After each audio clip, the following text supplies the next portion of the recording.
I've been watching this Marco Rubio video and I really don't know what to do with it, right? Because it's just, there's nothing else to say because it's what we've essentially been saying like forever. Now, before I play this Marco Rubio clip for you, I want you to watch this video of something I said almost like 2 years ago. And then after that, I'll play the clip of Marco Rubio. So what does this all mean? It means the West is failing in cultural, economic, political, and financial terms.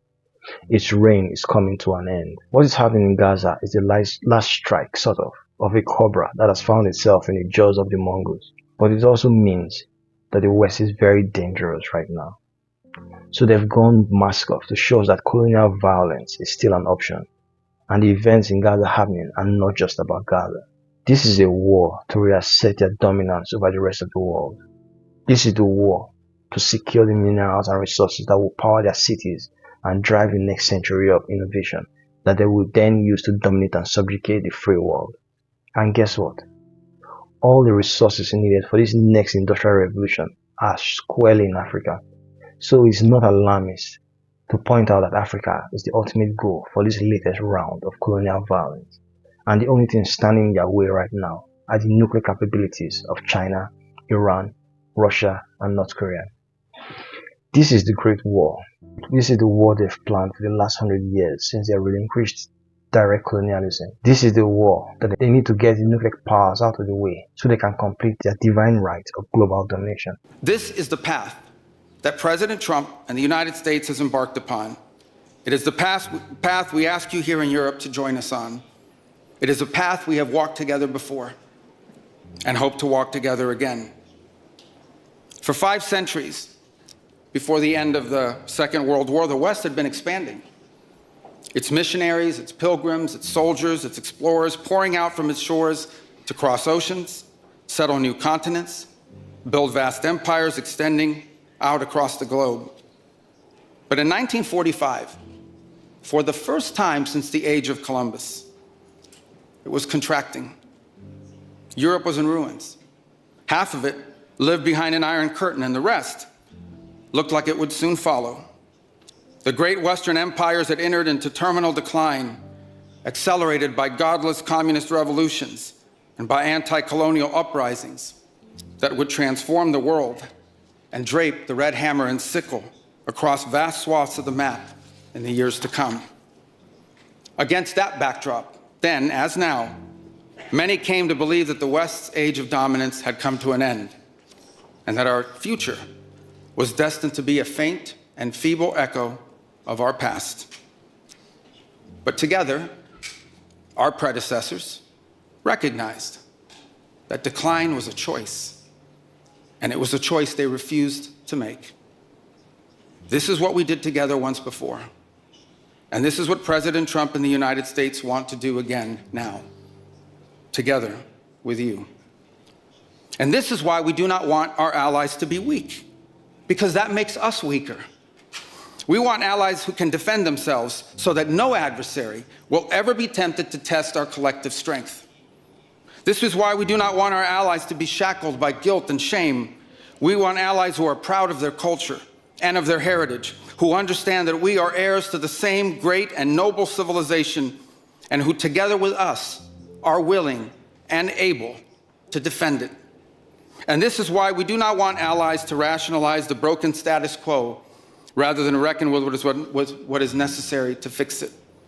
For we in America have no interest in being polite and orderly caretakers of the West's managed decline.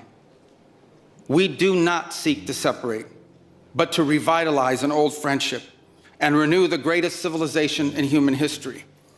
What we want is a reinvigorated alliance that recognizes that what has ailed our societies is not just a set of bad policies, but a malaise of hopelessness and complacency. The alliance that we want is one that is not paralyzed into inaction by fear. Fear of climate change, fear of war, fear of technology. Instead, we want an alliance that boldly races into the future. And the only fear we have is the fear of the shame of not leaving our nations prouder, stronger, and wealthier for our children. An alliance ready to defend our people, to safeguard our interests, and to preserve the freedom of action that allows us to shape our own destiny, not one that exists to operate a global welfare state and atone for the purported sins of past generations. My friend yesterday sent me a video clip. It was essentially talking about how the CIA was essentially formed by Nazis after the Second World War, Nazis that were brought in from Germany. I already knew this, right? But I also kind of like reminded him that it wasn't even just the CIA. The United States essentially took a whole bunch of Nazis and set up many of their key agencies, CIA, including NASA, took all their research, assimilated them into society. A bunch of them they sent to Argentina. UK took some, Canada took some. And another thing people don't realize, it wasn't even just the Nazis, it wasn't even just the Germans. The Japanese, who were responsible for all the experiments, all the atrocious experiments they did on they carried out on the Chinese and all the Asian people, right? None of them faced justice because essentially the United States wanted to steal their research. So the basis of their surrender, of allowing them to basically walk, was handing over their research, and a lot of them also came into the West. So there's this movie. Is it The Man in Iron Castle, which is a reimagining of World War II, of what might have happened if the Nazis had won. Now listen to what I said a few years ago, actually. A lot of young Africans don't realize until much later that colonialism and slavery were the founding forces behind capitalism.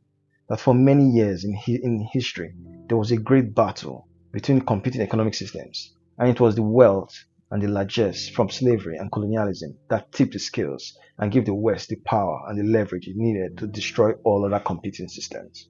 Let me be clear, and I don't say this lightly. The world as it is today is exactly how the world might look if the Nazis had won. The global system is a fascist, white supremacist, autocratic system that achieves Western advancement and supremacy on the subjugation and destruction of all other people, and that uses its considerable media assets to craft a narrative of the world that it wants people to believe in. The battle between the Allied forces and Nazi Germany was not a moral battle. It was not a moral battle. It was a sovereignty battle. The Europeans had all chased out the Jays from their own countries. Shiploads of Jays were embedded in Canada, coming all the way from Europe. Canada turned them back. It was not a moral battle. It was a battle between two fascist blocs. It was a battle for sovereignty.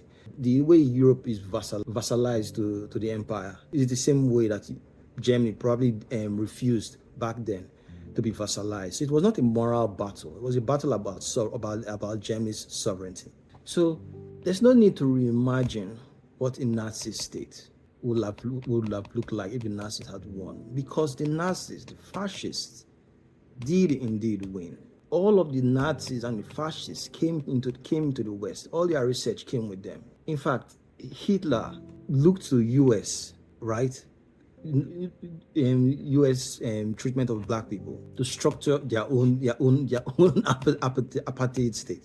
So this is the house, the world as it exists now. This is the house that fascism built. The whole world is suffering under fascism. The fascism of capitalism, the fascism of this caste system that decides who gets to keep their resources, who gets to protect their sovereignty, who gets to keep their form of government, who gets to keep their culture.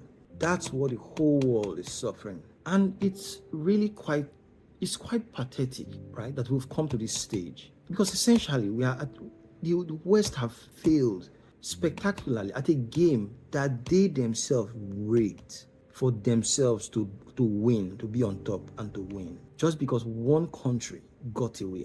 One country that was large enough and significant enough that its success will change the entire dynamic of their victory.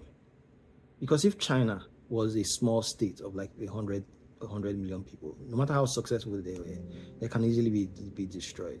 But China is such a behemoth that its rise challenges, upsets the global system. because it has to rise with other people. Just its movement in the existing system upsets all the balance. The West have failed at a game that they rigged for themselves to win, just because a country was able to defend its sovereignty and govern for its people. This is why we are heading to nuclear war. This is not the 1960s. This is not the 1940s. Right? Nobody's going to sit back and wait for Europeans to come and knock us all over the head again.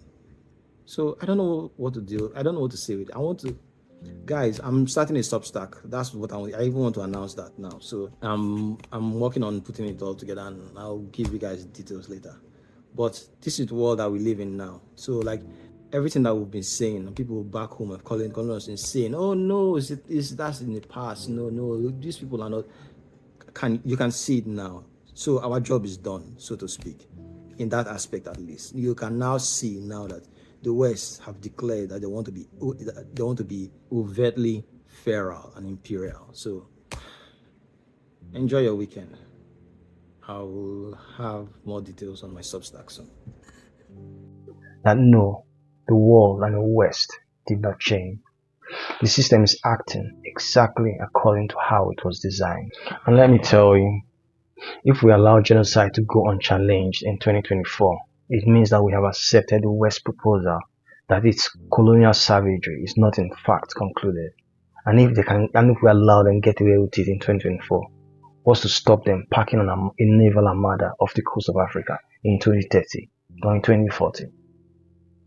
And so the Europeans are moving mad again.